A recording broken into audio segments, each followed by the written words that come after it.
getting started. Sharing my screen. Huge shout out to again all our partners without whom it wouldn't have been possible.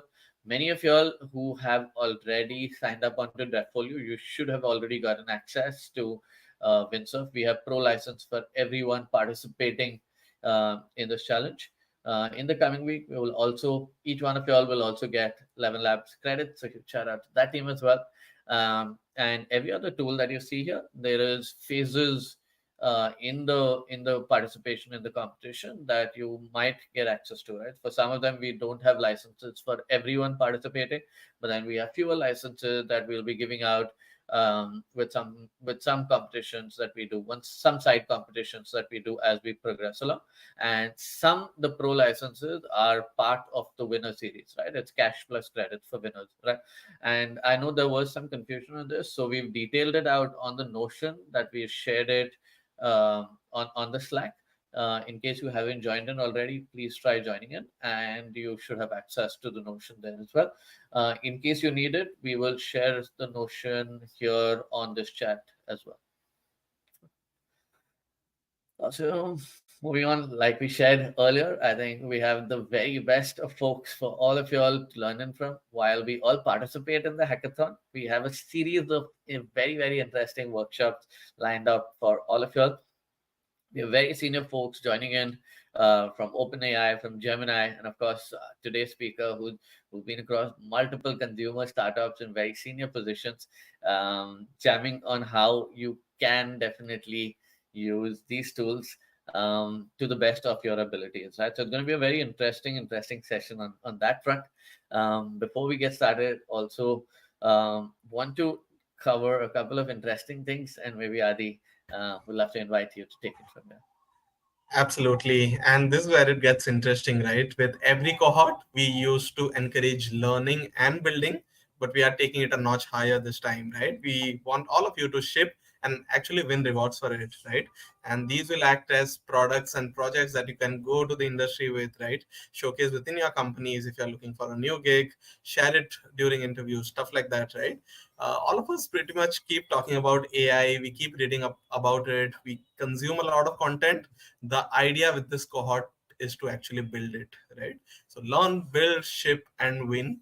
Devfolio, I'm pretty sure all of you are already signed up on it to participate in the Buildathon. If not, this is your cue to go ahead and sign up on Devfolio. Our team will put up the link in the chat, but this is mandatory. In all our previous learning cohorts, learning was the primary objective, right? But here, building is the primary objective. Learning is what we'll do to supplement you to build better products. So make sure that you're signed up on Devfolio. So as we can go to the next slide, we have a lot of interesting tracks that we are covering here, right? And I want all of you to put in the chat, what track are you most excited about? What track are you participating in, right?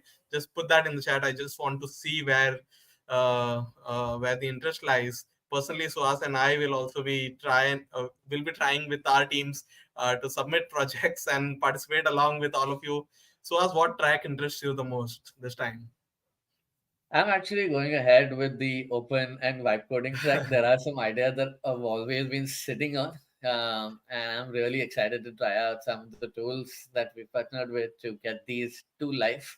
So yes, I've already thought of what idea I want to build, and I think over the next less than 2 weeks now, over the next 2 weeks, I'm gonna try building that and submit it as part of the buildathon.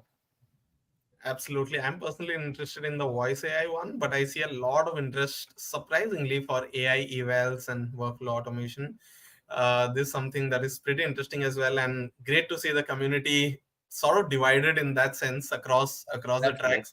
And this is what we need from the community, right? All of you building great products, and I think this is what Slack is for as well. Keep brainstorming there, keep ideating solutions there. That is how Yeah. you will get a better understanding of what track you want to pursue. And of course, at the end of it, we have more than $50,000 worth of prizes. That includes a lot of credits to your favorite tools, some gadgets, and some crash prizes for the top 3 winners as well. So personally, super excited and rooting for all of you to build amazing products, no matter what track you choose. But yeah, there we go. We have some housekeeping rules as well. On the next slide, this is something that all of us uh, I'm assuming would have done already. But if not, we have a Notion where we have accumulated all the needed links, all the details, everything that you want to know about tracks, all the FAQs. Just head to the Notion. That's your home base. That's where you'll find everything that you need to know about the Buildathon and gear up for these sessions, right? I hope the Notion is shared from. Yeah, it's there on chat, Yeah, and I think perfect. we also shared it on Airme. Perfect. Perfect. Amazing. On the housekeeping rules, are there anything else you want Yeah. to add in from I think whatever's mentioned? people who are TPF OGs will know that joining Slack and Notion is pretty much table stakes at this point. So make sure that you are on our Slack. That's where you'll get all the information. Devfolio again is mandatory for you to be a part of this buildathon. And like Suhas shared, to be able to be eligible for credits and prizes, you need to be a part of Devfolio. That's where you submit projects. That's where you'll see what's happening, right? Pre-reads, invites, and links. Keep an eye out on your calendar. At times, you might see that the links are landing in your spam folder, but make sure that you move it to your primary. That's where you'll get access to the sessions. Keep an eye out again on the Notion calendar, which is where we'll keep updating the latest happenings, right? At times, the next session's probably happening on Sunday, but for the latest information, keep an eye out on the Notion. That's where you'll find the next up and coming session, right? And it'll always help if you come prepared. So that's probably the best way to go.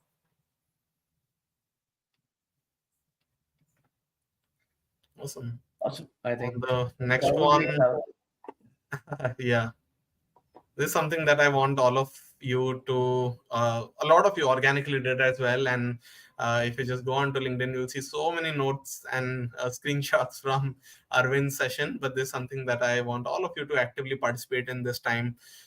Just use hashtag mosaic by TPF, tag at the product folks, and this helps you stand a chance to win extra credits to help you build better products, right?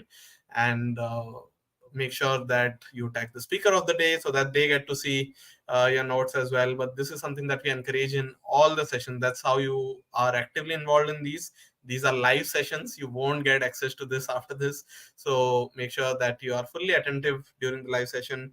We got a chance to have a sneak peek to Rahul's slides, and I think the content that he's going to cover is pretty solid. All of you should watch out for that. But we have a quick icebreaker next before we begin, right?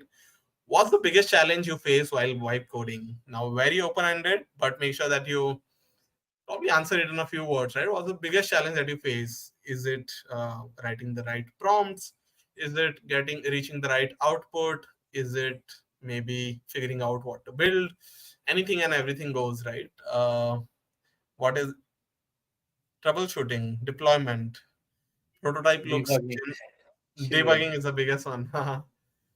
Yeah, I think that's definitely something I agree with. I think Bug um, fixes, you can yeah. get to the 80-90% mark, and I think for the and I don't I think for the tool that manages to get to 90-95% in first shot, I think Yeah, that probably will be a game changer. So I think that's something I'm looking forward to in 2025 as well.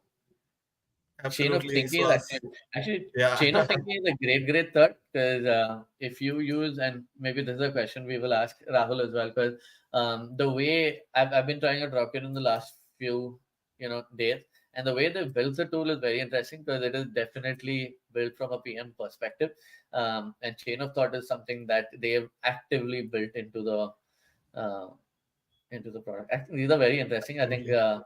I know Rahul is backstage. I hope he's looking at the chat section as well, because these are definitely great points that folks are mentioning.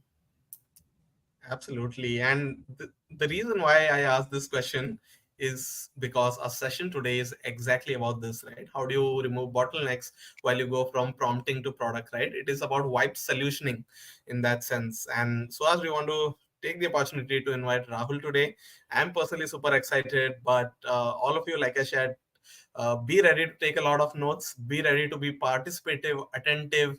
Make sure you give Rahul a huge welcome when he joins in. But Suhas, over to you. Awesome. Adi, thank you so much for that. And like you mentioned, super, super excited to have Rahul with us. I met him on my last visit to the Bay Area. Rahul, welcome to Mosaic 25. Welcome, Rahul. Hey guys, are you all able to see me? Yes, we can see you, we can hear you. Looks good. All right, fantastic. Awesome. So I know. glad to be here. No, likewise, likewise. Thank you so much for coming, Rahul. I know you have like a formal intro slide, so I will not cover too much into the journey, but want to share with everyone that really, really inspired by your entire journey. I think people will definitely see that. Some of them might have already seen on LinkedIn, but that is something that towards the fag end of today's session, we definitely want to learn a little bit more about. And second, I think. Congratulations and best wishes with the new journey, right? Joining in as the founding CPO of Rocket. I think it's going to be a very, very interesting ride on this rocket ship. So, congrats and welcome again to Mosaic 25. Really excited for your session today. Thanks, Suhas. I think in a small way, I do have to ensure that I thank you for the serendipitous meeting that you arranged.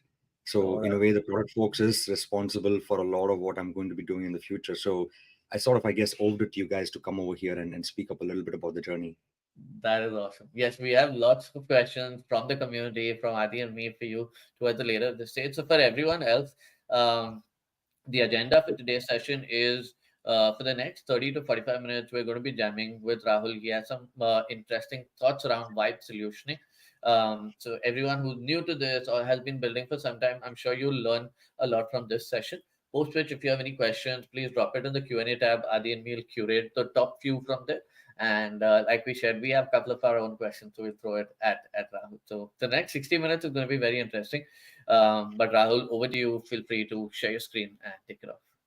All right, let's do this. For all of us working in technology, we can easily figure out how to deal with video and screen share. Wouldn't that be easy? But I'm using AirMeets for the first time, so you guys go easy on me. And no, Um, I think we can see it in case you want to go you're into. able to see the. Can you guys see Yeah. the slideshow? This is Yes, looks perfect. perfect. That's awesome. So it's a little weird that I can't see any of you. Okay, so I'm gonna go and if you have any thoughts or if I'm breaking up or any of that, like just give me a pause and I'll exit or full screen. Yeah. We'll Done deal. nudge you, Rahul. Yeah. All right, appreciate it, guys. All right, so glad to be here and thanks for having me. Um, when Suhas and I think sort of like started working with me and trying to ask me like, hey, what should we talk about and what do we want to tell the community? And I was like, I think the message is going to be very singular, and you'll see what the message is. So I'll get started a little bit about me and where I come from. Uh, I guess on the left you can see a very weirdly AI generated image about all of my interests. So the batsman in between is supposed to be Sachin Tendulkar, like looks nothing like him, or maybe it's Dhoni, one of them. But both of them are supposed to be on there. Huge fan of cricket for all the folks joining in out of India or like broadly Asia, of the sport. That's what my growth has all been about. A huge fan of music, Lord of the Rings, any kind of theme park that you can think of. I've probably been to. Huge fan of Disney and Universal parks as well. That's personally a little bit of who I am. I have a 2-year old, live with my wife and my 2-year old in San Mateo in California in the Bay Area. And gosh, like, the 2-year old is a bundle of energy. So every single time I look at him, I'm like, you know what, like there's nowhere close to the energy that, he has. And I'm a product person. I want to say like all out, I guess, like pretty much all of my career, I've been a product guy. I've done engineering for about a couple of years, which I try to hide, as much as I can.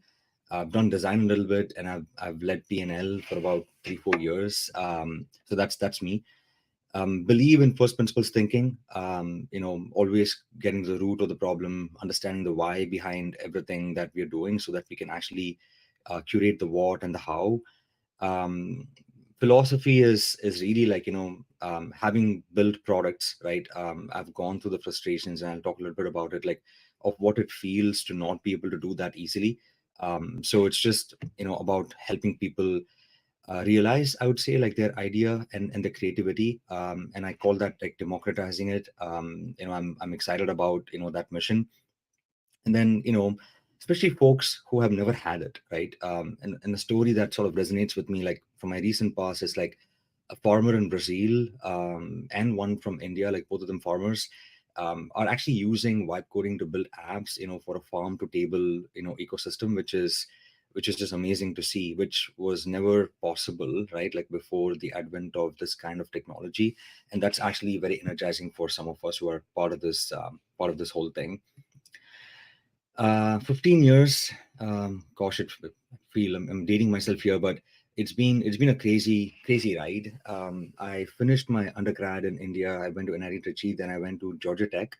Got my master's there. A lot of it in mathematics, industry engineering, supply chain. Some sort of a math geek, and then got into a role, and I had no idea like what I wanted to do at the time. So I decided to quit my role in 2010, and I headed back to India, and I was just roaming the streets of Mumbai in India for about 3 months, just trying to figure out like what do I even do with life, like, and then thankfully, Flipkart happened, and I think it's safe for me to say that I was a second PM at Flipkart, if Anuj Rati counts himself as the first one, and I was just like building stuff from day one. I actually did not realize I was a product manager until I got an escalation about 7 months into my role from one of my engineering leads and telling me like, hey, as a product person, here are 5 things you must do.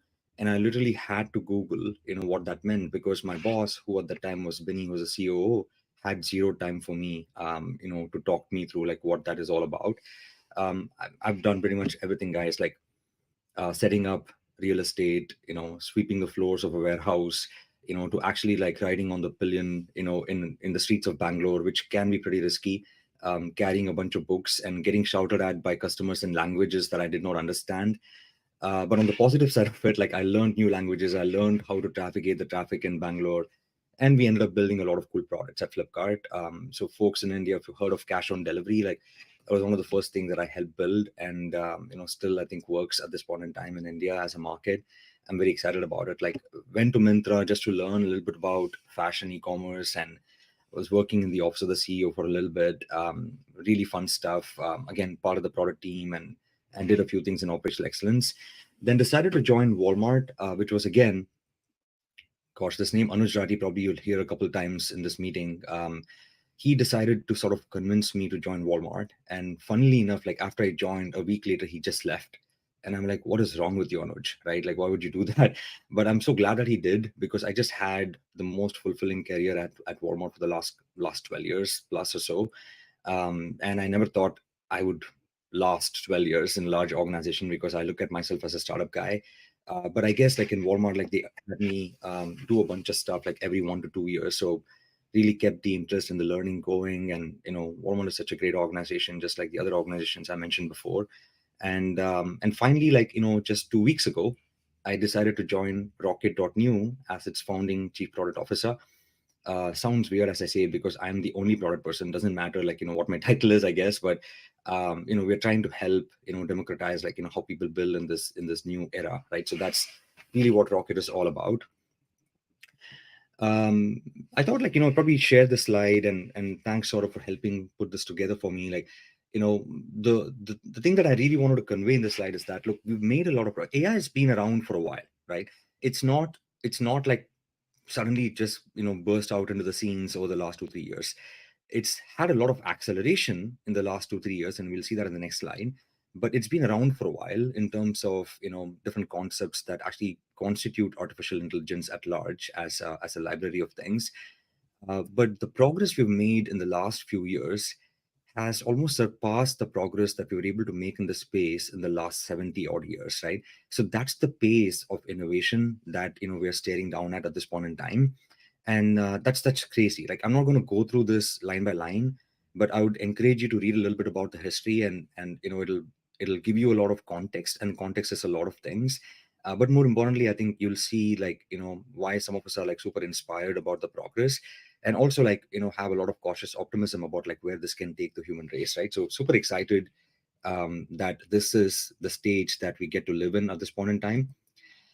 And this was an interesting one. A lot of you might have seen this, but and this is just progress in 2 years, right? For the same prompt, an otter actually like on a plane using Wi-Fi. Like we went from the image on the top left corner to the image on the right bottom corner in just 2 years. And I'm like, oh my god, if this is not proof of how fast AI is getting good, probably nothing else is. And that's why, like, we're all here, trying to see, like, how can we better put it to use so that we can be better humans, and can sort of like take the human race into the next evolution, right? So what does it mean for all of us? Now, I'm going to come at it from a software development standpoint, and whether you're a product builder or engineering leader who's building, or like a designer who's building, or a business or an operations person who's building, it's really the same sort of takeaway, I guess. Like our roles are going to be evolving, right? Um, we are going to go from the static, let's plan once a year. I'll do my discovery. I'm going to pass it on to some designer to build that. They'll do some research in silo. They'll come back and tell me what they found. I'm going to do iterations again. Then I'm going to go to engineering. That linear process that I think exists in a lot of the industry still is slowly but surely going away, right? I think we are in this age where like we don't have to write a whole lot and research a whole lot before getting something into the hands of our customers. We can prototype rapidly. Tools are integrated way more than they were before. And I think delivery is going to become very, very continuous and very, very iterative, which is what all product building is about. And I think it's going to get enabled in this AI era, right? So that's what I think is happening. And obviously, like, boundaries are blurring for the right reasons, and I think that's exciting as well. If any of you have worked in large organizations, even small organizations, this will probably resonate. Any of you who have had an idea, typically start with, okay, I'm just going to go think about the idea a little bit more, do my research, do what we traditionally used to call as discovery, and then I'm going to spend some time with engineering teams to prioritize. And if you're in a large company, like, you might even have to wait to get stuff prioritized, and actually get the stuff that is prioritized up and running. Maybe like convince 10 different teams to align with your vision, to even see if this idea is worth investing in and building, right? And then in many, many cases, in fact, like, throughout my career, the number of things that I've launched are not a lot, in the sense that I've launched a lot of things, but the number of things that I've not launched are probably like 10x of the things that I've launched. And that's the right thing, because, like, you don't want to launch everything that you think about. Not every idea is great, but I have always wished I could get to finding out that this is not going to work, or this is not going to resonate with my customers super fast, right?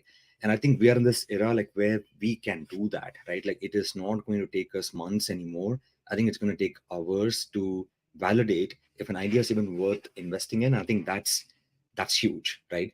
I speak to a lot of people in the community. Obviously, a lot of engineers are already using Replit, Cursor, like, what have you, to sort of augment themselves. ChatGPT is going to get into OpenAI is getting into the game as well. But I'm hoping that a lot of designers and product leads and researchers and pretty much everyone else, like, who's part of the software development lifecycle, starts to do this too, to rapidly prototype and do a bunch of things. And we'll talk a little bit about, like, what I've done personally, but that's where I think the future is going. Now, obviously, I represent Rocket. It would be very, very unfair if I didn't speak about our platform. And we, I think, proudly call ourselves the first vibe solutioning platform. And what I mean by that is, vibe coding, has been pretty famous now as a terminology, like, after it was coined in Jan earlier this year. But I think vibe solutioning is something that I totally believe in, because I don't think, for the access that we're trying to democratize, we can only say it's all about coding. It's not. Like, it's all about, like, even helping people refine their problem.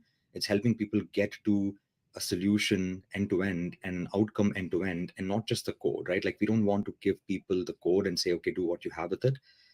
We want to really help them solve problems end to end. So whatever it takes, right? Whether you're a PM, and if your ask is to, like, hey, I just want to ideate today, we want to be able to do that.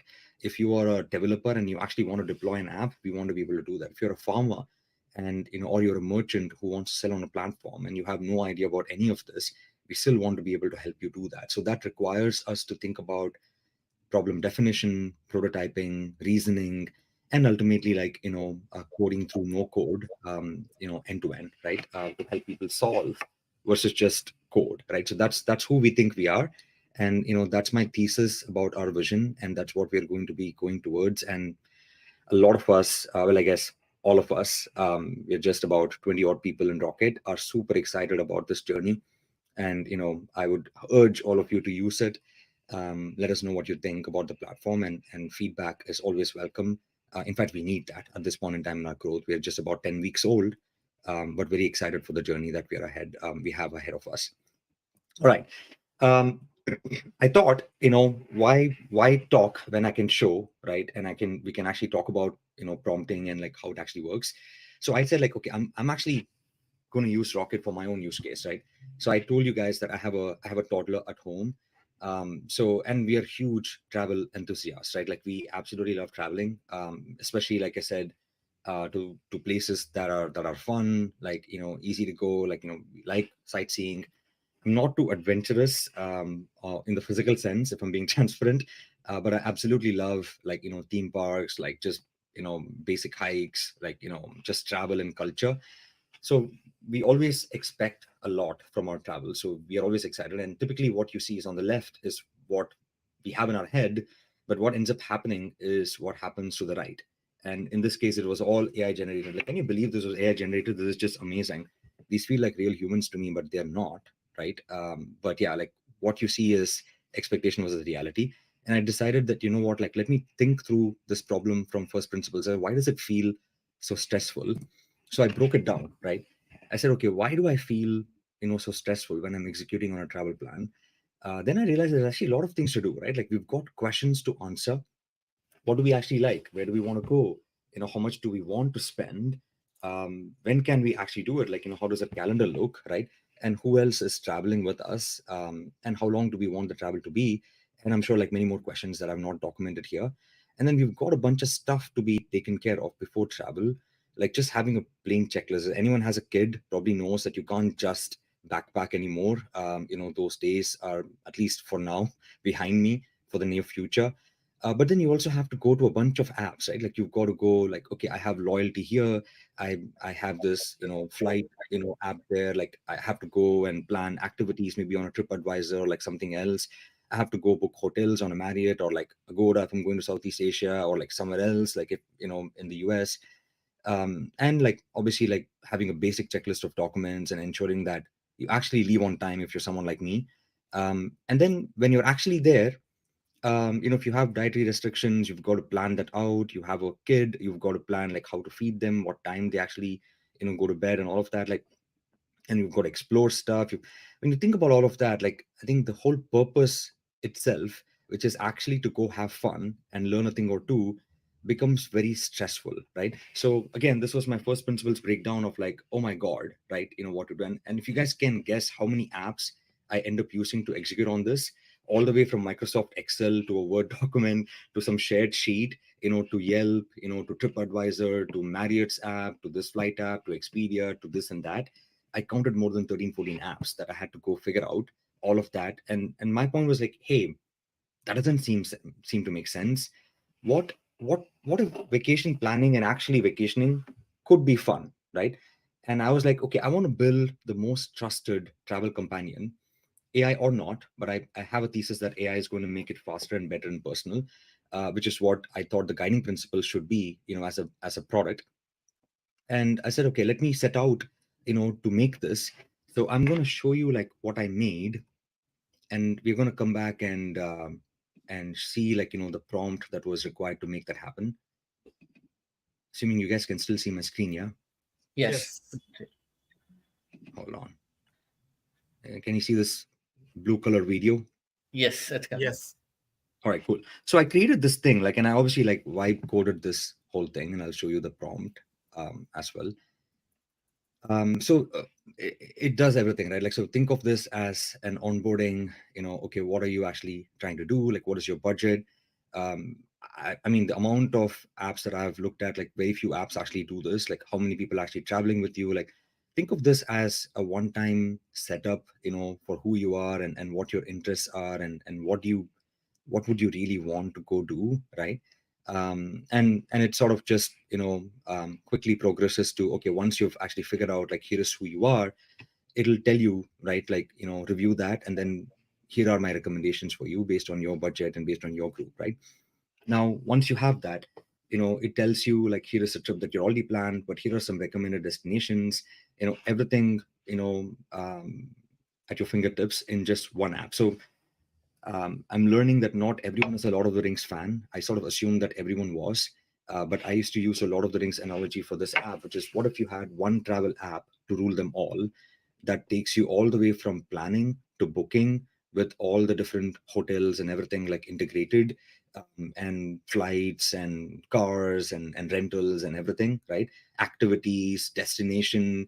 You can read about like what you want to go do there. Like you can even set preference around like what sort of vacation do you want to have, right? When you actually sort of made it to this stage, and it's super simple, right? And then once you do this, and you let's say complete the travel, you come back and give feedback, and you're like, okay, this was great, that was great, this is not so good, this sucked, and it sort of learns with you, right? The next time, like you open this up and you start playing around with it, you can actually get even better and personal recommendations.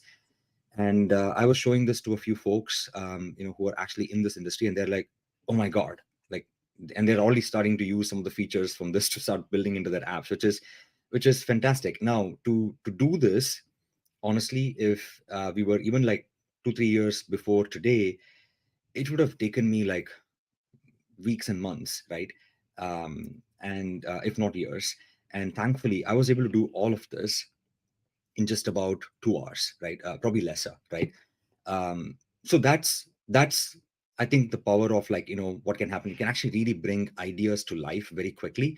Then it's really up to us, like how serious are we about the idea, and how much can we actually like push on it. How can we start getting into like actually publishing this app and all of that, right? Like, and actually getting it done, which I'm sort of working on the side. As you can imagine, I'm very passionate about this space, and that's what I'm doing on the side, and that's what I think vibe coding can do for all of us. And I call this vibe solution, as I just said. So I actually thought, why don't I show it to you, right? And you can see this, like how I've iterated on it, like, and we'll talk a little bit about prompting. But this is what I did. So as a product person, I started with the vision, started with the mission, and then I said, okay, look, here's what I want to do then, right? Like, so I want a travel assistant that does all of these things for me, right? It looks at all these different trips, different websites, like creates an app that is end to end, and that was it. It just created that app, right? And then after that, it was all about me like iterating on top of it, right? Like, okay, I want to go. Why don't you make it just one destination versus multiple? Like, I just want to go deep into that, and then a couple of errors, closed that, and then like went in and like looked at the scrolling, fixed the UI elements in a little bit, like you know did some integrations with OpenAI. I can't believe I'm doing all of that, by the way. Like, never written a line of code in my life. And then, like give it some prompts around like, okay, what should be the tone of the app? Like, simplicity versus complexity. How to sort of further like refine through natural language, right? Like, how do I sort of like ask what I need? And then like I decided to create two personas, like, because, I didn't want to fight with my wife. Like, she wants to go coastal or she wants to go mountain hikes. I'm like, okay, let's just toss a coin and then pick one. And the app allows you to do that too. So, I mean, the thing with this is, let me go back to my slides. The advantage with something like getting this on a piece of paper and getting this idea envisioned is you can actually get more ideas out of that. You'll start getting more and more thoughts around like, how should it evolve very quickly. um, Writing alone cannot do that, but writing is necessary. What you see here is my initial writing that is just converted into a couple of slides, with which I started vibe coding, right? So I think I just wanted to show that to you guys, and I think any of you can do that right now, right? Like, 3 years, 4 years ago, like that was not the case. But every single person on this call, first of all, like, you all have already elected to be a part of this, right? You're already ahead than probably most of the people in this world, which is super cool. And the fact that you're here, you all can actually do any of this, right? If I can do it, like I think every single person on this call can do it, right? So that's the exciting stuff about all of this. And we believe, like, as part of Rocket, we're squarely in the middle of enabling that to happen. When I was doing all the prompting, I started documenting, okay, like what worked, what did not. Like I probably built about, gosh, I think yesterday I built probably the 31st or 32nd app, through Rocket. And I think I've used Replit, Lovable, like you name it, I probably used it. I started like writing down like what started working for me. So AI is just like, any human, right? Like when I'm talking to Suhas or like anyone else, like, on this call, I can't just show up. I have to set some context. I have to tell them like where I'm coming from. Then they can resonate with me a lot much more, and they can help me out. And AI is similar, right? The same is true when it comes to language. In this case, like particularly English, but I think we are going to get into other languages so soon, which I'm excited about as well, right? Like across all the vibe positioning tools. But I think helping the platform understand what sort of simplified tone you want to use, what style resonates with you, like what sort of complexity you want to avoid, etc. I think helps. Specificity and examples always help. And then once you've done it, like you probably want to take a look at it and see like what you don't want to do, how you want the app to come back and sort of talk through to you and to your customers that you're building for. And then again, it's all about iterations. Like once you've done all of that, you see the first version in front of you. It's all about refinement. It's all about specifics. It's all about like going deeper as any builder would, and then ultimately to the to the solution that you want to build. And simple, but obviously like takes time, but will not take you 9 months. It's probably going to take you some hours, right? And that's the advantage of the technology that's in front of us, right? All right, so what do I think this is all about? I actually think it's less about some of the tools. I think it first has got to do with the mindset. I think all of us are going through obviously like rapid evolution in this day and age, like as we've seen during this talk, but humans have always gone through it, right? I think whether you go all the way back to when we invented the wheel or like we discovered fire, they're all tools, right? Just like AI. And or if you just go back to the telephone or like as simple as like an automobile, it's always been about people who've been adopt to that change. They've been curious. They've wanted to learn, and they wanted to use that tool and see like what it actually gets them, and does it get them closer to the destination that they're sort of after. Um, and I feel like that is the mindset shift that I'm hoping we can inspire together, through this buildathon and through this conversation and other conversation that you guys might be having as part of Mosaic. Because I think I fundamentally believe that when you read about something, like you retain 10% of what you've read. And this is like science, I guess, neuroscience. When you watch something, or when you hear people speak, like you retain about 20-30%. But when you start doing, right, when you start doing stuff, experimenting with things yourself, you retain like 90% of it, because you sort of get that into the muscle memory of your like broader like ecosystem. And I think that's my ask from each of you. You're all here to build, and my hope is like you can start doing it like today, and you start doing it like as part of the buildathon, but hopefully like you continue doing it. And as you build, I'm sure like you learn a lot. Apparently teaching will also give you a lot of retention. It gets you like a lot of retention. Obviously you can only teach when you've gone through reading, watching, and building. So I highly encourage all of you to build. I also highly encourage all of you to share it with each other, so that like you can continue to retain all of this knowledge and continue to make this technology better, which I think we need a lot many more people adopting, so that this technology can actually do what I think it needs to do for humans as a whole. Um, Obviously, I'm a Star Wars fan and had to end with a Star Wars quote, I guess, from Yoda. So I fundamentally believe in this, like, do or do not. There is no try, right? Like we must do, and I think humans have lived by this analogy and this quote, I think, for a long time. and I think we're going to live by it. As you can see from this talk, I'm actually one of the extreme optimists, right? I believe the human agency is, I think, going to be paramount. Humans are going to be at the verge of a bunch of, I think, very interesting changes. And I think, all of us have the opportunity to either choose to be in the driver's seat or be forced to adopt, or in certain cases like left behind. And I don't want any of us to be left behind, because I think it's going to be super cool as we head into the new era. Awesome.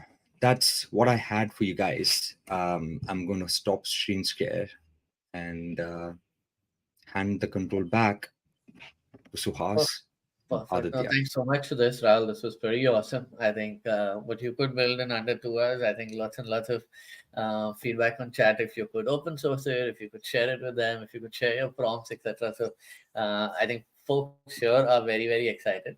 And some feedback for Rocket. Lots of, very interesting people here are saying that, they wish they knew about Rocket earlier and they're trying it, they're liking it. So yeah, I'm sure over the next few days, you're going to get a lot of feedback coming your way. We had a ton of questions come up in the Q&A tab as well.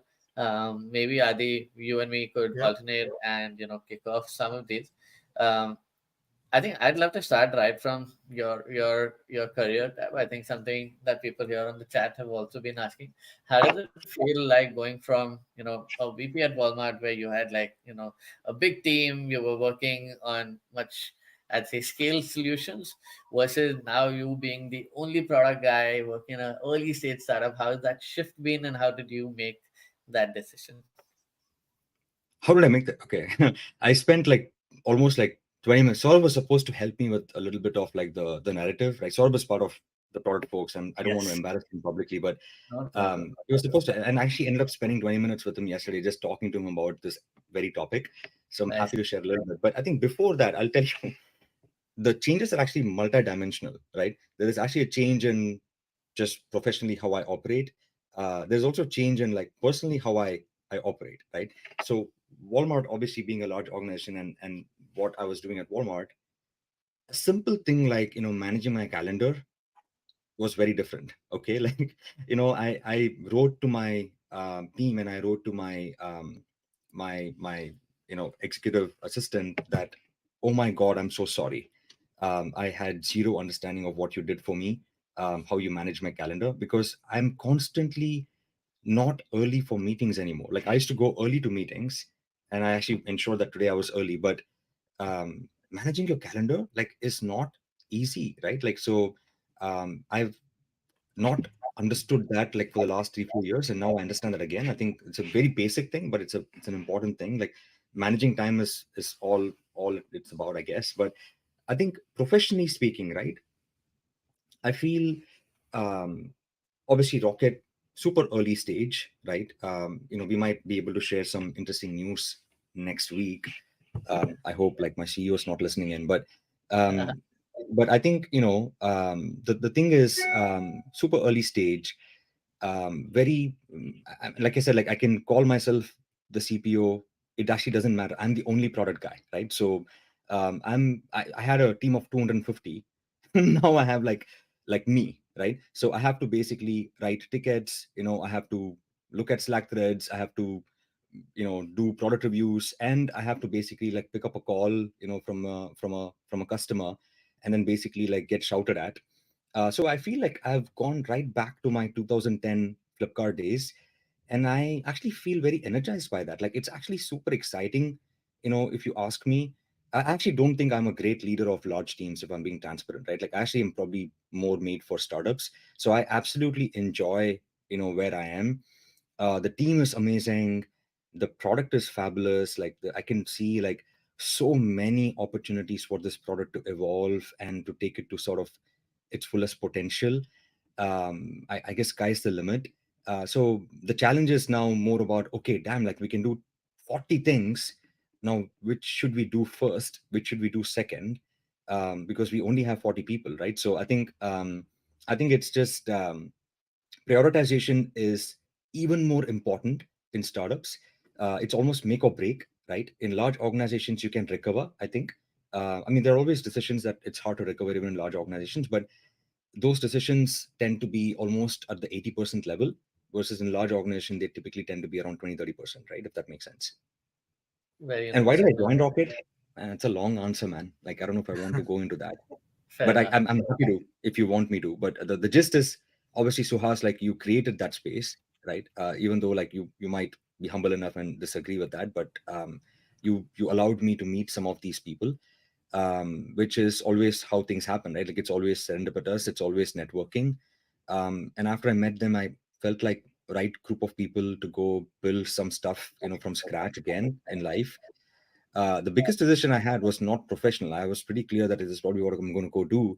It was more personal. I'm like, I had like self doubts and vulnerabilities, which I'm okay to share with you guys. Which is like, oh gosh, like I did this long back. I've been at a large organization for the last 10 plus years. The first question was, can I even do it again? Right. Number one. Number two, I have a small kid and one more on the way. Should I do it now? Even if I can do it, right? So all these things were, I mean, these are real things that people go through, right? Like, these are not things that you will see on a LinkedIn, right? Yeah, these are not things that, like, you will ever know about me if you don't talk to me, right? But each of our lives are different, right? Just because on LinkedIn I post something amazing and then everyone is like, oh, that's super cool. Like, doesn't mean like, everything is cool, right? Never is in life, right? Like, you're going to go through a lot of doubt. You even go through imposter syndrome. You're like, am I even cut out to be writing tickets and like commenting on like deep confluence pages and like helping the team with like strategy, which I've not done in like a while, right? I've always been at the highest level. Um, yeah, like, I mean, those are all the things that I had to come out of and said, you know what, screw this. Like just like Yoda, I was like, do it or do not. Like, there is no try. So I was like, okay, I'm going to go do it. That is so amazing, Rahul. All the best on this particular journey. I think it's definitely a very fast moving one. Like, at least from the updates that I've been seeing, and the way the product is shipping, and especially the space, right? But probably, Adi, before you come in, I have just one Yeah. more question, Yeah, which I'm please. taking from the chat here, is also for a space um, that is new, right? As a space, it's fairly new, but at the same time, even in the short period that it's been in, there seems to be so much going on, so many people building tools in the space. So I think very quickly the challenge is going to come, or maybe already is, right, from an insider perspective. Um, and how do you think Rocket as a tool can stand out from the rest, right? Is there a unique positioning that you plan to take? Is there a I've been using a couple of these tools, so I know for a fact that the devil lies in the details, right? The way Rocket probably, asks you to tick off some of those pages. What exactly do you want to build? Like, I think there is more of a PM's mindset while building on a Rocket-like platform. So I think the devil's definitely in the details, and I love how you guys are taking the nuanced options there. But from your perspective, I'm trying to combine two, three questions. From your perspective, how really is Rocket standing out in the wave of, say, vibe solutioning or vibe coding tools? Yeah, I think it's a great question, right? Like, I I have a slightly nuanced answer to that, Suhas. Like, I can't share everything, as you might appreciate, Yeah, but I will share a few things. Look, I right now, if you think about all of these platforms, right? Like, you see one screen, there is a chat box. You're like, build whatever you want.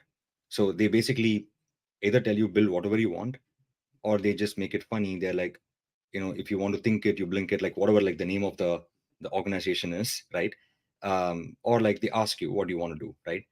I think it's extremely horizontal in nature, right? It's like any of you come and do whatever you want to do, right? It's not a bad thing, right? Because you want to keep it like generic, and you want as many people to use it, adopt it, so that you actually get data to see like who's actually using it, right? Because that's important, because all of these organizations are less than a year old, right? Probably a year old, right? Um, so there is not a lot of sort of data out there, right? It's not yeah. like a retail organization that has 70 years of data of like what customers buy, right? That's not what this is, right? So that's number one. That's just context again. Important to understand the context, right? Second, I actually do not see us being in competition with anyone else.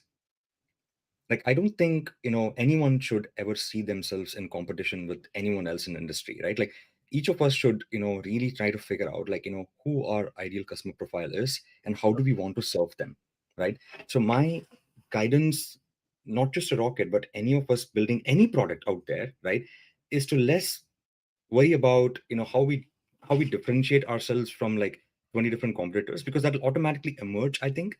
But as much as you can obsess about, hey, what problem are you solving for whom, right?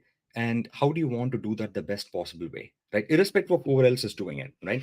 um, but obviously, like, there's nuance there too. Like, I'm not saying competition doesn't matter or understanding competition doesn't matter. What I'm trying to say is that we are at the stage like where we are even trying to very specifically define who do we want to cater to, right? Because it's very, very important, because right now all of us are catering to everyone, right? When you're building something for everyone, you're probably not building something meaningful for anyone, right? So my positioning is going to be, how do we very quickly narrow down to who we want to build for, which I think we have a set of hypotheses, and I don't want to reveal those cards at this point in time. But once we figure that out, you'll start seeing features roll out and capabilities roll out and evolution happening in a matter of days and weeks, right? I can assure you that, like, the rocket that you see is not going to look and feel the same like the rocket that you see next week, and the week after that, and the week after that, right? So you should just maybe follow along, and that's probably the best answer I can give without revealing too much about our strategy, which Yeah. unfortunately I'm not at the liberty to reveal. But Yeah. I think the broader theme being, we will likely not just remain horizontal, if that makes sense. Yeah, no, I know there is only like that much you could have shared. So I completely agree. Thanks for taking, the liberty to share as much as you could. I think it gives us a fair idea, I think, on at least how we can think about while we build these tools. I have a couple of more questions. I'll park them for later. Adi, next one is yours. Yeah, absolutely. Rahul, thanks for being super honest and candid. I'm not sure if you're seeing the chat, but people are super inspired by your journey and really appreciate you being candid all throughout your answers. So thanks for doing that.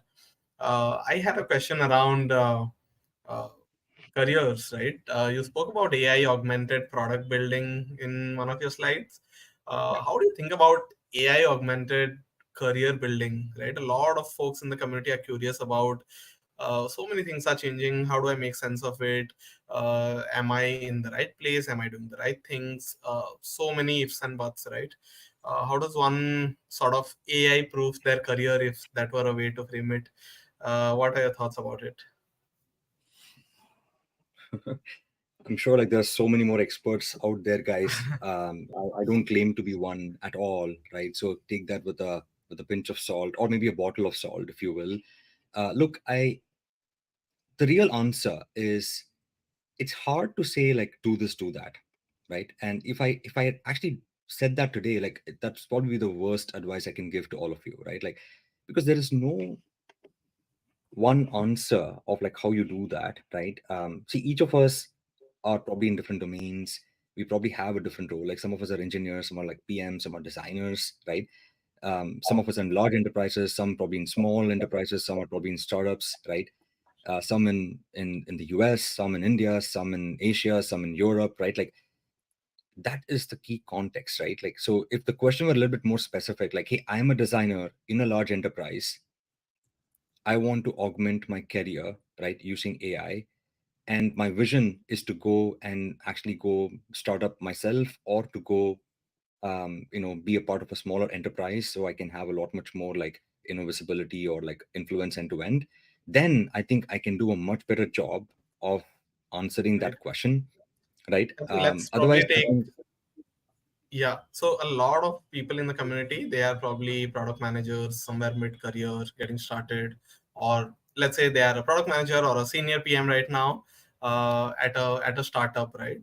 How should they look at the next step in their career? Like you said, if we pinpoint it to this specific use case, but I'm sure there'll be others who don't fit in this bucket well.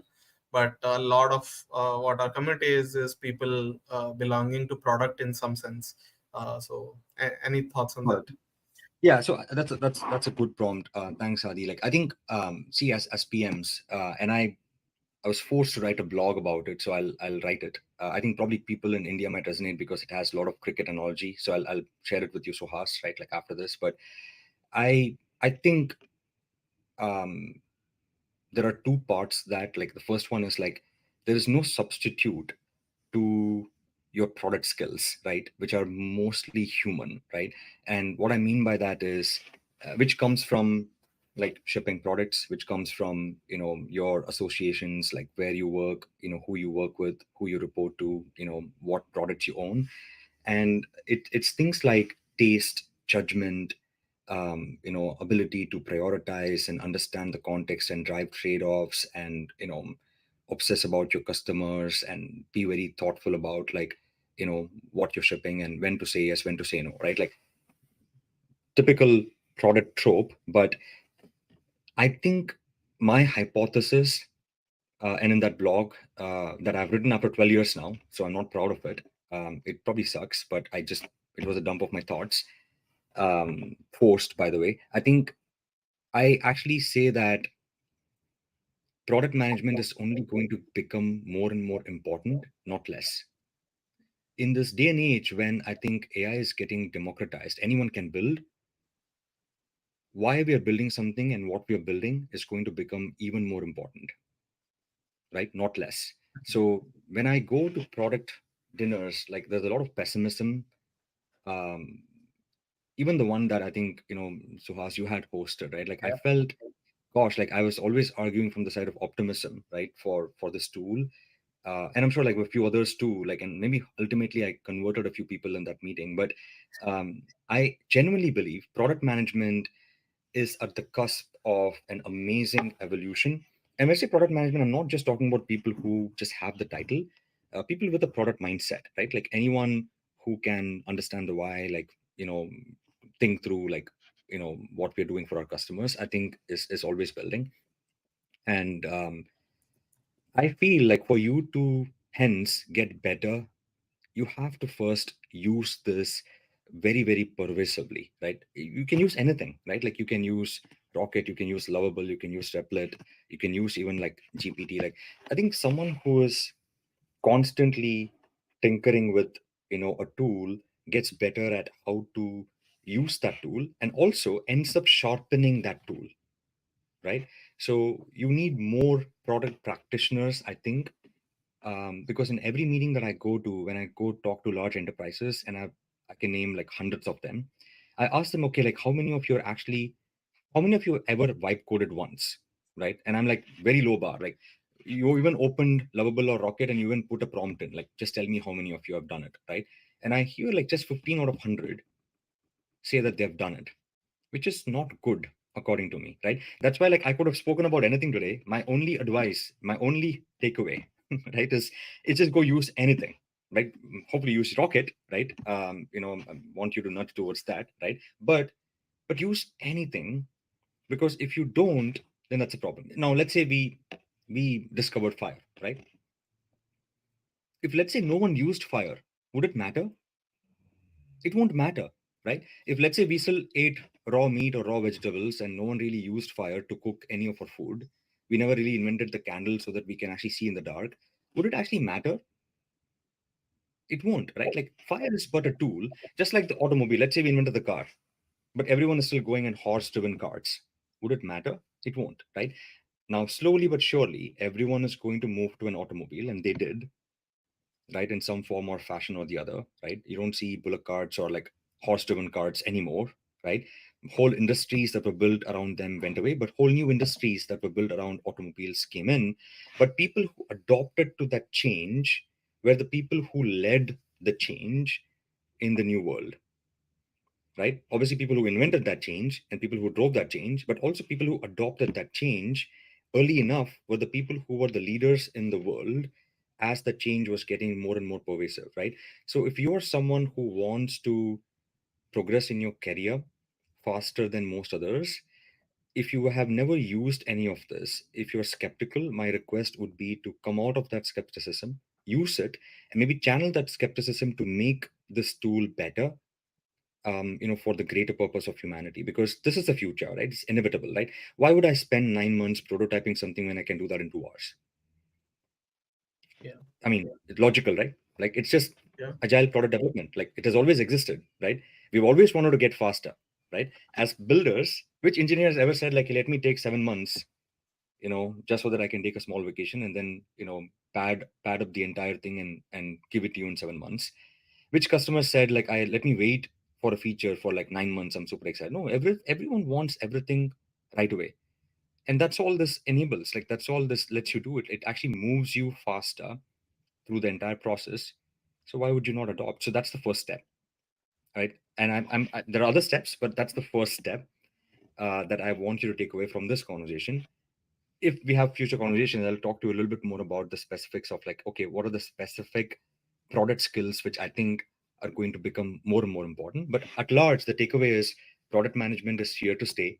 It's only going to become more and more important because we really have to figure out why and what we're building before we start building something. And that needs to get faster, right? So that we can start building faster. And the second, please use the tool. Mhm.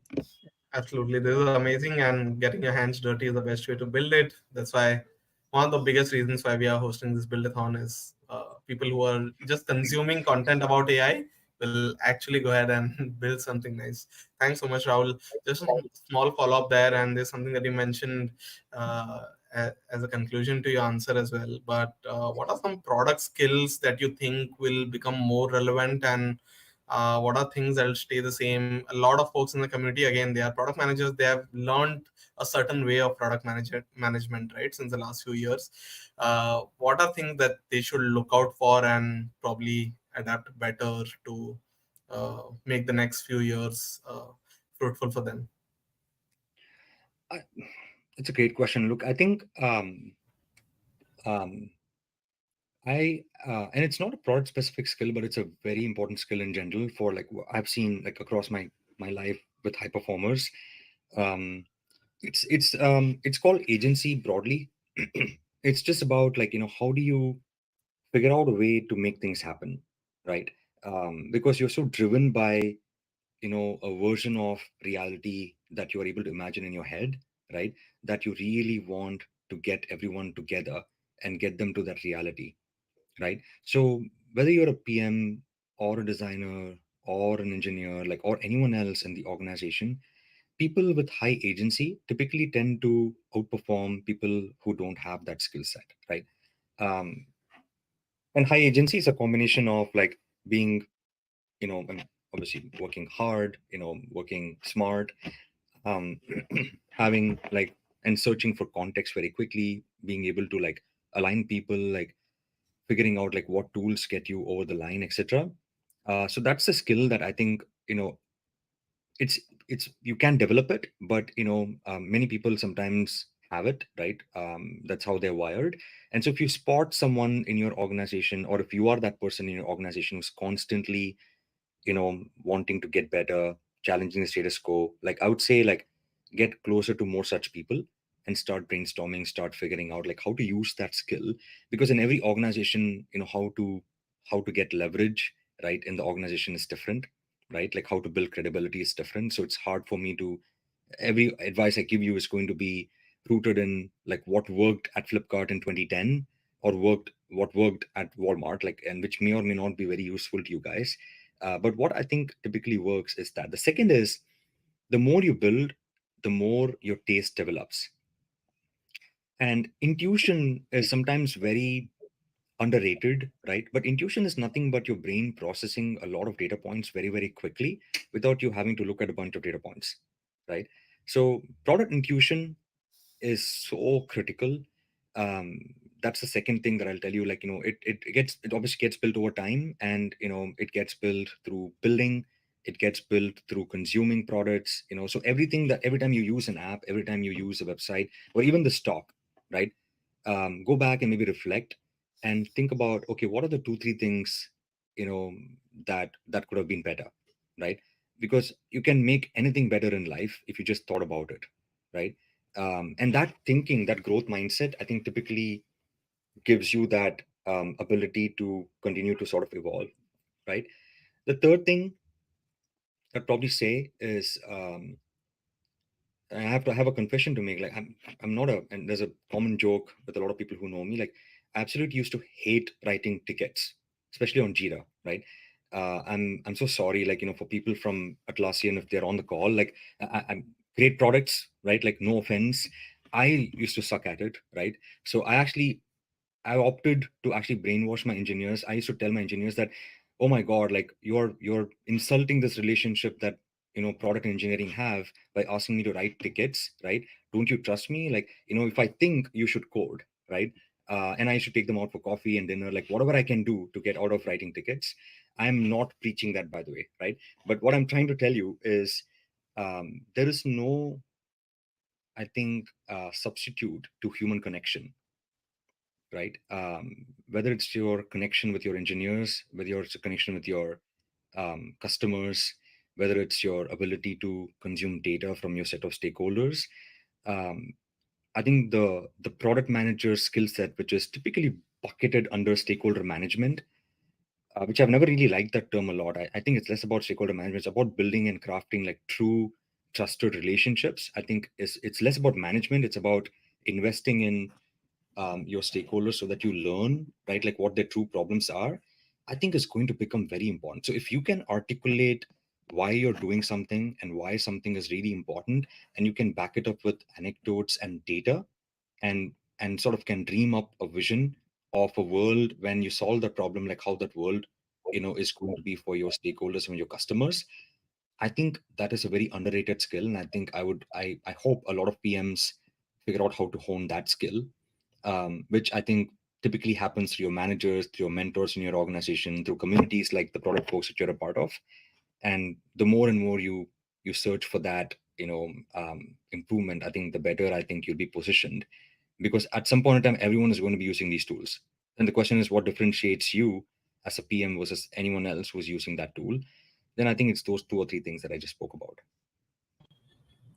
Fantastic. I have a lot of questions, but so I'll let you come in now. Yeah, actually, I was just reading one comment. It's probably one of the most upvoted on the Q&A tab, on where Alma says that, Rahul, you have a very professional tone of voice. It makes listening effortless, and it sounds very calm and articulated. And just listening to, I was reading that on one side, and then again listening to your answer, and I definitely resonated. So I thought I'll give you. Like whoever said that, like I really want to know, because I want to get them to meet my previous team at Walmart. And please tell them that. I don't think my team would probably like agree with that comment for sure. Okay, yeah, we'll definitely. But I mean, it's something that I also feel it's is it a skill that people can pick up? I think that's one thing. I'm sure you've gone through a lot of like professional communication, bizcom, etc. To no, Unfortunately, no. Like I think again, it all depends upon context, right? you're a Like I'll tell natural then, you, I guess. no, that's also not true. Like it's a bunch of failures, right? That no one sees, or no one has visibility to. Like that's what it is, right? Like I remember like once when we were launching a hub, I think logistics hub in Bangalore. And I'll tell you the story just to sort of tell you like why communication is important to your point. And it's Yeah, not that it's natural to anyone, right? Like I I'll tell you, like, I had two developers, and I can even name them. They're like very, very solid developers. Like, one of them had, like, at the time, like, he just right out of college, like, he had done all of his college in Maharashtra, so he's more comfortable with Marathi and Hindi. And all of my delivery drivers pretty much spoke Kannada or Tamil, right? So thankfully I knew Tamil and I picked up Kannada. So I used to speak in broken Kannada to understand what are they telling me, right? Like, because I used to build a logistics. So if any of you guys have used cash on delivery, like I said, like at Flipkart, like I was one of the people who helped build that, right? So to think about that entire thing, like, how do we get people to pay money at the time of delivery? And if you've been in India versus you've been in US, or like, every culture is different, right? Like India has a different culture. Like, tipping was not necessarily part of the culture, and for various reasons, and you would expect like people to, give you back change, right? Like even if, let's say, something cost 97 rupees and someone hands you 100, like you want 3 rupees back, right? And my delivery drivers would run around and figure out like, okay, where do I get this change? Like go to the next kirana shop or like some mom and pop store nearby and manage that change and come back and give to the customer. And by the way, like that was what was happening, right? That was a root cause. But the data point would just be like, okay, I have a bunch of delayed deliveries. Like, what is going on? Right? The first step could have been like, okay, I'm just gonna go crazy at my delivery guys and tell them like, what is wrong with you? Like, deliver on time, right? Or I could actually sit down and understand, okay, what is happening, right? And that's where communication comes in, right? Like I had to understand from them in the language that they were comfortable in communicating, to tell me like, okay, what was going on, so that we could fix, the root cause versus like blaming a bunch of people all around, right? And we actually ended up, writing a nice, small algorithm at the time, I guess like early stages of ML, which would actually subtract, the the actual value from the nearest round number, and we used to give them petty cash to manage. And that way, like, all the deliveries started happening on time, and people didn't have to go look around for change, etc., right? Why I say that is, I can tell you like communication depends on context, right? Now, if you put me in front of a bunch of people, let's say in Gujarat, who only speak Gujarati, and I speak like this, you'll probably get comments saying like, "Hey, what the heck is wrong with you?" Right? We Sure. can't understand anything what you're saying, right? Yep. Or if you put me in front of like a bunch of operators, right? Let's say at Walmart or like Flipkart, and I start talking about vibe coding and like, product management, they're like, "I don't know what you're talking about," right? So communication is all about context, and I think, you go through a lot of failures in life to understand like how to cater that communication to the audience. And my hope was like, I got it easy with this audience. I think it's a bunch of technologists, like product people, my tribe really, right? So I didn't have to really translate a whole lot, so that way maybe it was resonating a little bit more. Thanks so much for sharing that. Well, I think the on a related note, and since we're on this topic, I think we did speak a lot about, okay, product management, the future of product management, um, the skill set that's needed, etc. But maybe just doubling down on the softer side, right? We covered communication a little bit. I think Yash asked a very interesting question. Is You did share a little bit about your vulnerabilities very candidly in the beginning. Um, is there a way for people to build acceptance around this, to find, um, sometimes you just have to put your mind in a safer space so that it can calm down, and then um, that just allows you to operate at your very best, right? Is there any thoughts that you think you could share, how people can do this to break out of the just the peer pressure, the career ladder, the My external God, pressure that life puts on you. it's very psychological, really, Suhas. But I'll tell you, like, and this probably goes back to the experience that I showed, which is like I was trying to figure out who I am, right? Like, I think I've shared this with you and maybe sort of, but there was a time in 2010 when I came back from the US. I had no idea what I wanted to do in life. So I came back to the city of Mumbai in India, and I would just travel every day and take the local train. And I probably would have met like 600, 700 people, in those 3 months. And I traveled all over Maharashtra, really, right? Like it's a state in India for folks who are not from India, and went to different cities, right? And I started asking very basic questions in life, right? Like that, okay, what do you guys want to do in life, right? I met people in their 20s all the way to 80s, and everyone had like something. 20s and 30s people spoke about like, okay, I want to do this, I want to be the best version of myself, like I want to earn money, I want to get fame, and I want to get married, like do a bunch of stuff, and all very fair and valid things to really aspire for. In 30s, I think people start transitioning to, oh, I wish I could spend more time with my family. 30s and 40s, I wish I just worked for a good leader. I just wish I worked in an environment that allows me to operate as myself. I wish, like, I could enjoy my time with my teammates, professionally speaking. And personally, I think it was all about personal connections, in 30s and 40s.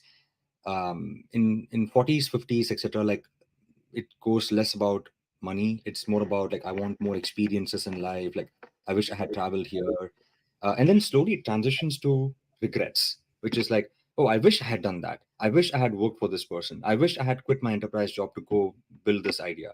I wish. So it was all regrets after that, right? Like it's a lot of, like, it's very interesting, right? Like how human life progresses. It's obviously like common knowledge, but when I experienced that again myself, like with a bunch of people, I was like, oh gosh, like I don't really want to have a lot of regrets in life. Now how do I make that happen? Like that was the only purpose. After that, I'm like, damn, like forget about the ambition, but I don't want regrets, right? So that was one part of what shaped me.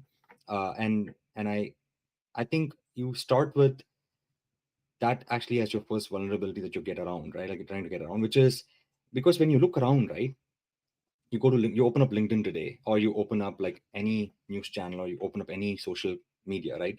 You'll always find people who claim to be experts, who are better than you, who are probably not as good as you, depending upon the dimension that you're comparing against, right?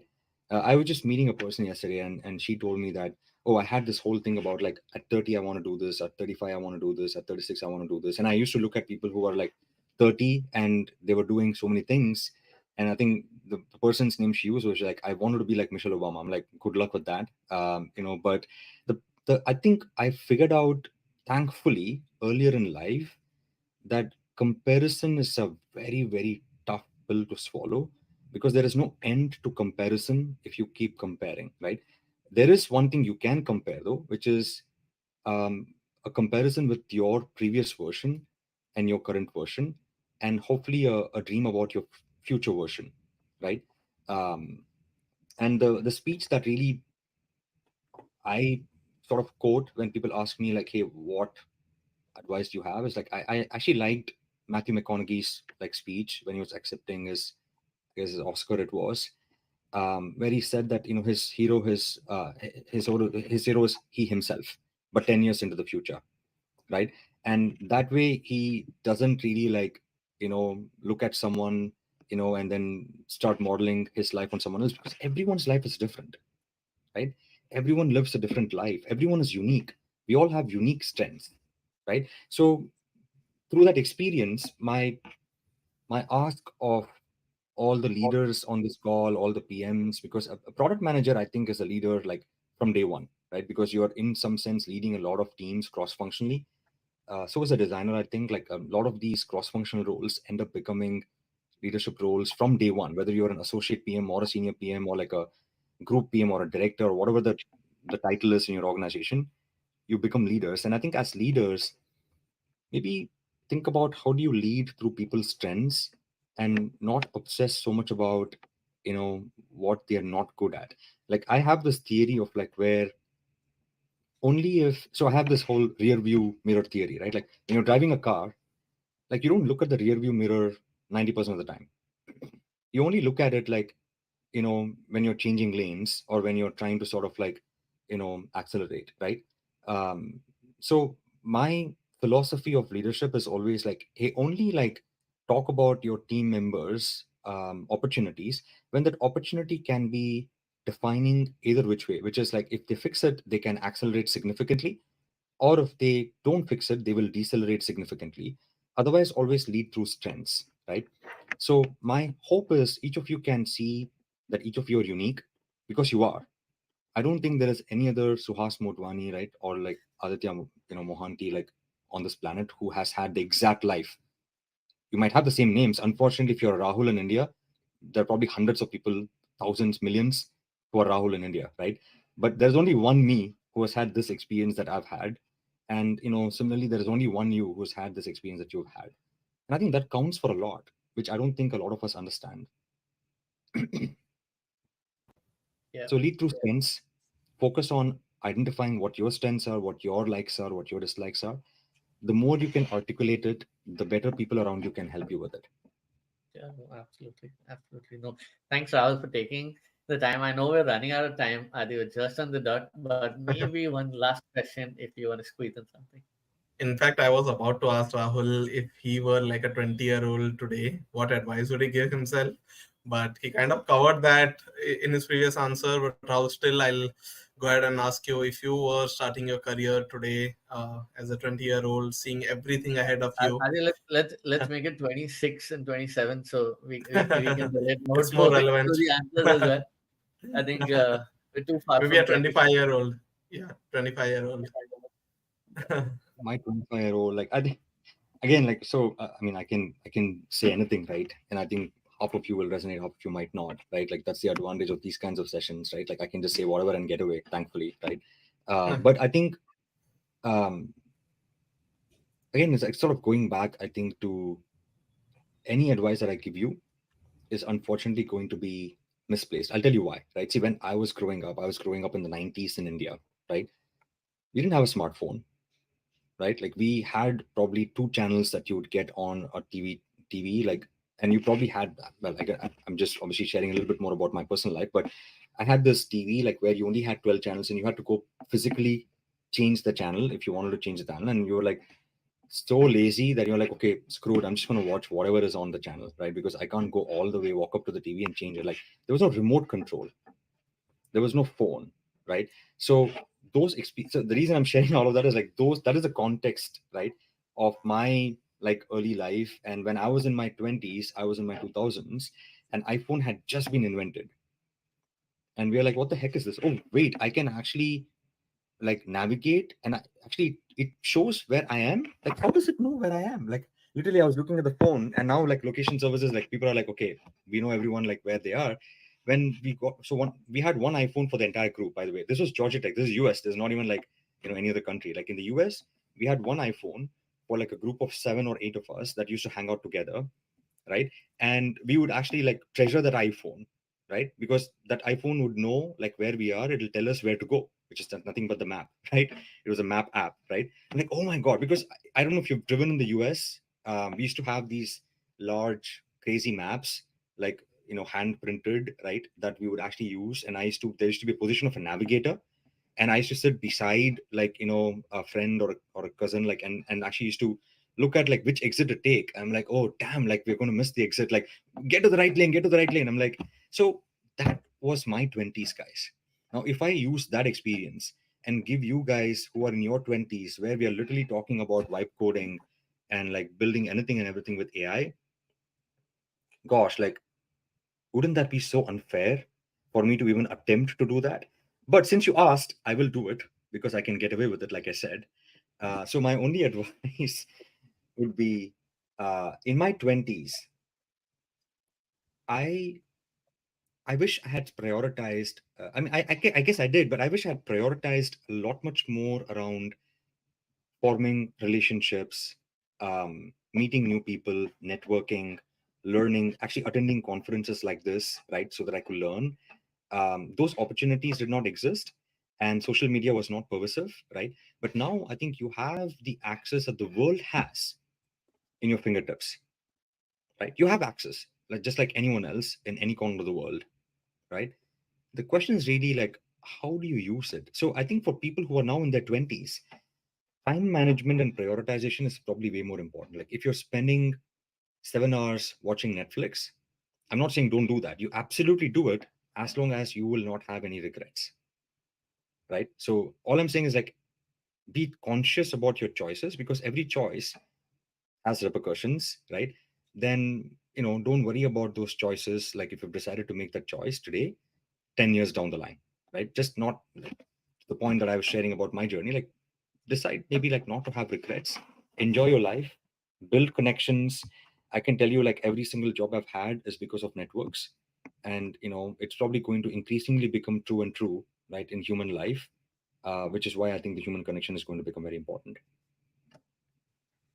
I think, like Adi, I think like someone shared on chat, I think this session slowly became less of vibe solutioning and a lot more on I think people learning a lot more just beyond vibe solutioning on this session. And we wish this could go on for another hour. But unfortunately, we're right over time. Rahul, thank you so much for spending this with us. We're hoping we can do just another AMA with you couple of months down the lane, and I'm sure we keep the topic just random.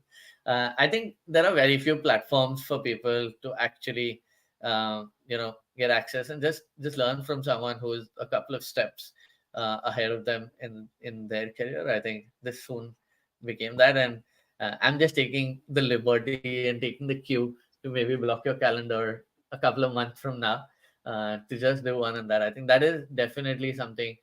You spoke about navigation in a car in 2006. I feel like everyone today deserves like a career navigator, right? Which is something maybe LinkedIn was supposed to be. And maybe there are better ways to do it. But I personally, and Adi and me have been building this community for the last couple of years now.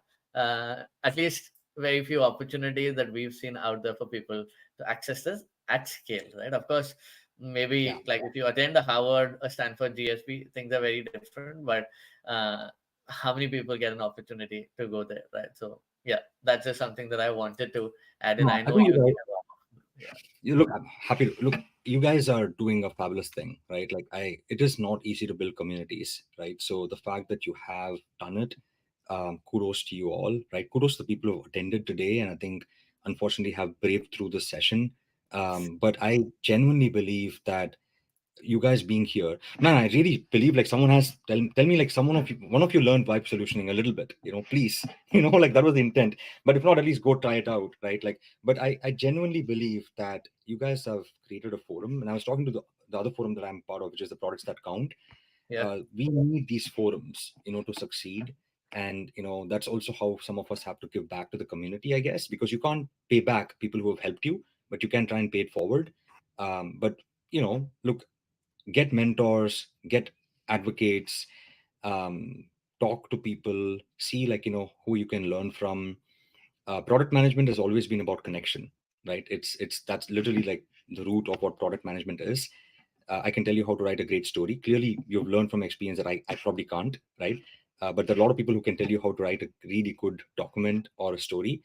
I don't think that will differentiate you. I think your thought process, your connections, your ability to define the problem really well, your agency, I think is going to define a lot of us.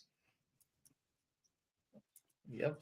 Lots of such nuggets for folks to take off. Rahul, thank you so much for joining in today. Lots of feedback around Rocket as well. So definitely Vibe Solution is something that a lot of people took away. There's some people who've already tried out the product, had a good experience as well. But maybe Adi, Saurabh, and me will just join you backstage and jam with you. We have a couple of more thoughts that we need to share with the community. So maybe we'll just stick around for another 5 minutes and join you backstage. All right, friends, I really appreciate the opportunity. Thanks, Vas. Thanks, Aditya. And thank you, Saurabh, for Thanks so helping me much, put. Rahul. And folks, Thanks, Rahul. everyone, Thanks do for taking the let time. Rahul know if you enjoyed the session. You can drop comments in the chat. He'll be following that. If not, if you guys are posting about the session on social, please do tag him so that he can also, take away some feedback from today's session. Yeah, there's lots coming on chat, and Rahul can Thank you, definitely. friends. I appreciate it. Awesome. Thanks for all the love. Bye-bye. You. Awesome. Just moving you off the backstage. Sure, Saurabh can probably help with this.